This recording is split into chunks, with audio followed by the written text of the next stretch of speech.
Ginkumpirmar ni Iloilo Police Provincial Office o kon IPPO Officer in Charge, Police Colonel Bayani Razalan, nga nagsugod ng administrative proceedings batok sa kapulisan sang San Enrique Municipal Police Station. Suno kay Razalan nga sa ila pagpatigayon sang pre-charge evaluation, nakitaan sang probable cause sa mga personnel sang San Enrique PNP kag iya ini nga gin-forward sa Regional Investigation and Detective Management o kon RIDM branch sang Police Regional Office o kon PRO6. Suno sa direktor, hindi pa sini ma-exercise ang administrative function nga mag-imbestigar bilang direktor bangod officer in charge pa lamang ini sang IPPO. Pagka ganyan na mayroong allegations of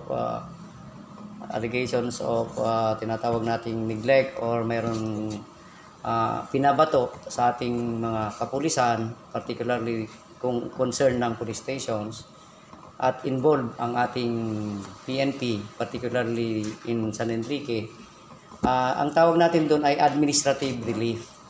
So bakit kailangan bakit kailangan natin gawin yung administrative relief? Para hindi nila ma-impluwensyahan ang kaso at hindi sila maka-interfere sa investigation na ginagawa ng ating mga investigating team.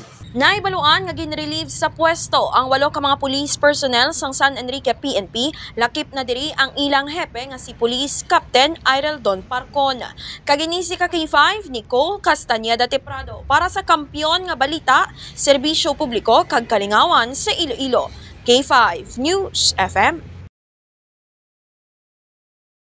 This news is brought to you by, do you feel tired all the time? Do you have frequent infections? Do you have always cold? It's a sign of low immune system. Boost your immune system with Clinica D3 Bio, antibacterial, natural antioxidant, immune system booster. Clinica D3 Bio has vitamin D3, lauric acid, and monolurine to fight against all viruses. Try Clinica Vitamin D3 with Coccus nocifera.